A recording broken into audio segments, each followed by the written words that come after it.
Now, WAAY 31 Sports with Nolan Knight.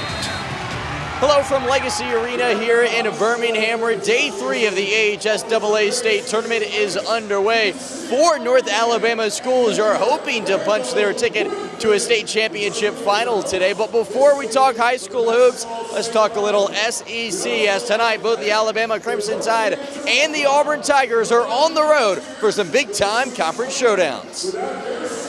For Auburn, it's a top 25 showdown as the 11th-ranked Tigers hit the road tonight to take on the 4th-ranked Vols in Knoxville. The Tigers are coming off of a big win at Georgia and sit just 1 game back in the SEC standings, currently sitting tied for 3rd, and they have a great chance to move closer into position to compete for a regular season conference title. As for Tennessee, they have the longest current active winning streak in the SEC at 4 games. They're sitting in first place. They too need every win on their schedule. And according to head coach Bruce Pearl, those Volunteers are the best team in the league.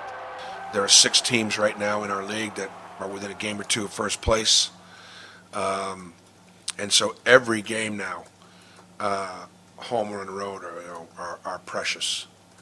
Tennessee, I think, I've been saying all along, I think they're the best team in the league. And I haven't played them yet. So we're fixing to find out.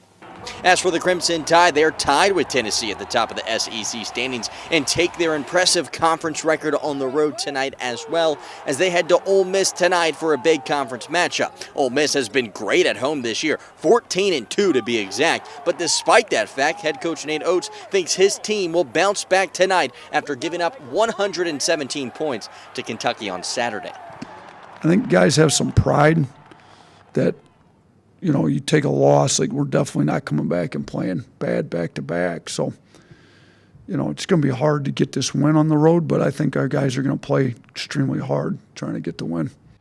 All right, well, let's get into the action at Legacy Arena. We'll begin our fun in the Class 6A girls semifinal. The Hazel Green Trojans playing in their 10th straight Final Four, hoping to advance to their 8th straight state championship game.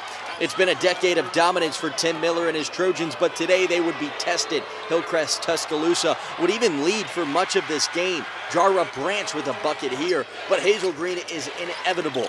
Outside for Kristen Johnson, Cash, the Trojans would take a 4th quarter lead, and they would begin to pull away.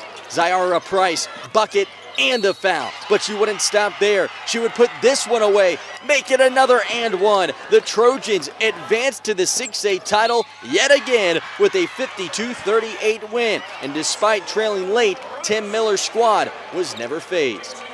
We kept talking about getting stops, playing one possession at a time, executing on offense, and try to give them one shot. You know, and they finally started missing some threes, and we got some rebounds and started scoring some buckets and finally got the lead. I mean, it's what a Final Four game is supposed to be like. Meanwhile, in the boys' 6A semifinal matchup, the defending state champion Buckhorn Bucks were hoping to punch their ticket to the state finals with a win over Helena. But the Bucks early would struggle to shoot the ball. This triple from Frederick Derrick, one of just 2 threes for Buckhorn today. And the Huskies would take advantage. Denton McDonald outside for 3 to extend an early Huskies lead. In the second half, though, it was the Caleb Holt show. The state's top-ranked sophomore was all over the place, and one basket here to edge the Bucks closer. And then they would take a lead. Holt again with another phenomenal bucket, but he wasn't just getting it done on offense. On defense, he was showing out as well. Here's one of his 3 blocks to go along with his 6 steals as Caleb Holt scores 37 points and leads the Bucks to the state final, taking this one 60-47. And according to the sophomore, he wasn't going to let his team lose today. I think I had a lot of family in the stands. They came from Georgia, so I'm like, I can't lose in front of my family. For real, for real. So, I mean, I just hate to lose. All right, well, that's going to wrap things up from Legacy Arena for now. Coming up tonight at 10, we'll have highlights from the Class 5A state semifinals as both the Gunnersville boys and the Scottsboro girls hope to punch their ticket to the finals. Reporting in Birmingham with coverage you can count on, Nolan Knight, WAAY 31 Sports.